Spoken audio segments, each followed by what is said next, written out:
আসসালামু আলাইকুম। আমি মারিয়াম ঢাকা থেকে বলছি। মারিয়ামের শখের বাড়িতে আপনাদের সবাইকে স্বাগতম।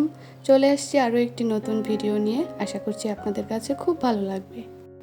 আমি আজকে একটি ছোট্ট রেসিপি শেয়ার করব। আমি জানি আমার আপুরা এই রেসিপিটা এক একজন এক এক রকমভাবে বানিয়ে থাকে। আমি যেভাবে বানাই সেটাই শেয়ার করছি।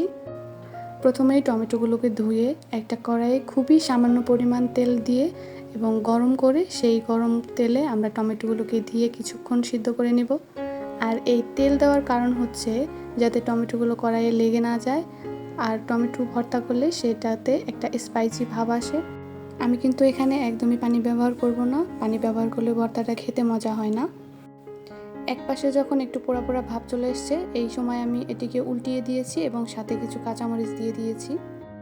আপনারা চাইলে ভর্তাটা শুকনো মরিচ দিয়েও করতে পারেন, কিন্তু আমার কাছে ছিল না, তাই আমি কাঁচামরিচ দিয়েই করেছি। টমেটোগুলো সিদ্ধ হয়ে গেলে আমি নামিয়ে নেব, আর টমেটোর সঙ্গে দেওয়া মরিচগুলোকে আরও একটু ভালো করে ভেজে নেব।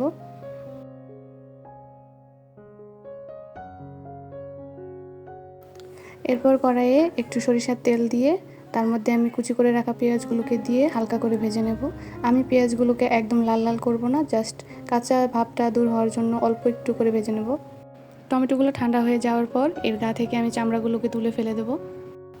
ভিডিওর এই পর্যায়ে বলতে চাই, আমার ভিডিওটি যদি ভালো লেগে থাকে তাহলে প্লিজ একটি লাইক করে দেবেন। চাইলে আমার চ্যানেলটিকে সাবস্ক্রাইব করে দিতে পারেন। আর আপনি যদি ফেসবুক থেকে আমার ভিডিওটি দেখে থাকেন তাহলে একটি ফলো দিতে পারেন। আর যদি আপনি কাজটি অলরেডি করে থাকেন, আপনাকে অসংখ্য ধন্যবাদ। টমেটোর খোসাগুলোকে ছাড়িয়ে আমি ম্যাশ করে নিয়েছি।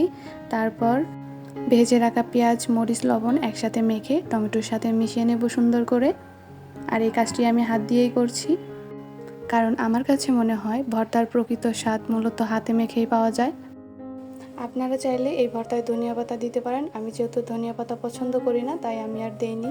এবং সব শেষে প্রত্যেকটি ভর্তার প্রধান যে উপকরণ সরিষার তেল, সেই তেল দিয়ে ভর্তা সুন্দর করে মাখিয়ে নিলেই দুর্দান্ত এবং সুস্বাদু একটি ভর্তা রেডি। আমার কাছে তো গরম ভাতের সাথে এই ভর্তাটি অনেক বেশি মজা লাগে। আপনাদের কাছে কেমন লাগে প্লিজ জানাতে ভুলবেন না। আশা করছি আপনাদের কাছে ভিডিওটি খুবই ভালো লাগবে। আজকের মতো এখানেই বিদায় নিচ্ছি। আবারও ফিরবো অন্য কোনো ভিডিওতে। আসসালামু আলাইকুম।